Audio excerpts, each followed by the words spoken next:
مشاهدين كي دايرين لاباس عليكم كي دايرين مع الصحه كي دايرين وليداتكم فيديو جديد ونهار جديد. تنتمنى هذا الفيديو يلقاكم في احسن الاحوال وانتم كتشاهدوه يا ربي.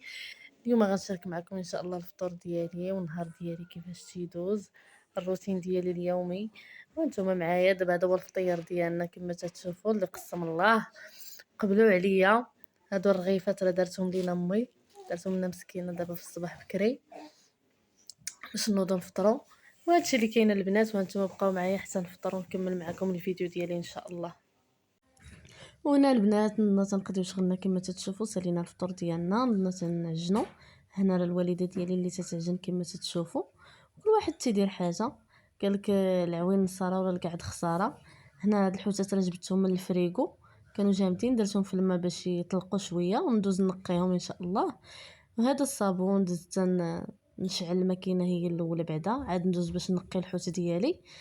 الماكينه خدامه وانا تنقضي شغلي باش نجي معاه، ما تجي تسكت الماكينه تنكون انا ساليت الحوت ديالي باش نشلل دوك الحويجات تا هما ونشرهم. كما تشوفوا الحوت ديالي هو تنقيه، تنحيد له دوك الرويصات ديالو،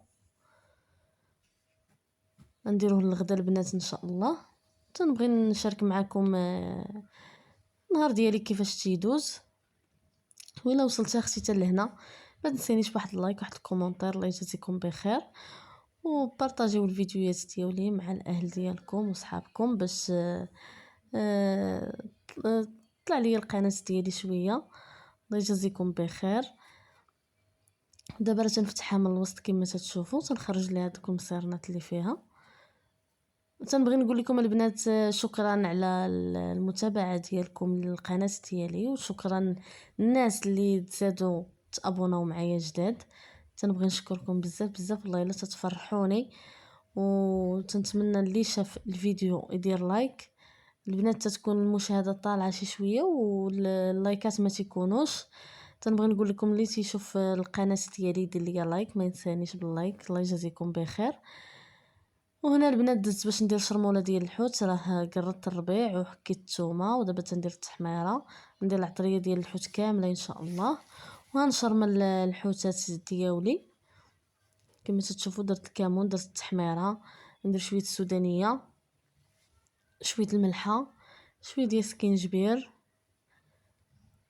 وندير شويه ديال الزيت وشويه ديال الماء وعصير ديال الحامضه. وغندوز باش نشرمل الحوته ديالي ان شاء الله يا ربي. دوك الحوتات نديرهم البنات غير في الطاجين مع خضيره.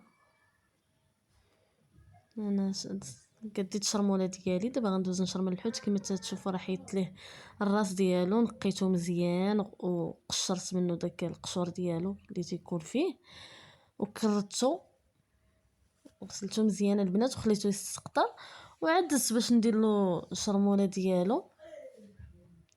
هانتوما كما تشوفوا راه تنحلو من الجناب باش تدخل فيه الشرموله هكا. وغندوز باش سميتو هذيك الشرموله اللي بقات ليا البنات غنخليها تندوز فيها الخضره كامله ان شاء الله اللي غنطيب. وهنا راه الخبز ديالنا خمر، نديوها للفران. كما تشوفوا قلت لكم هذيك الشرموله اللي شاطت غندوز فيها الخضره كامله اللي غندير في الطاجين. درت بصيله وفرشتها في الطاجين، الخيزو حتى هو راه دوزته في الشرموله هو الاول.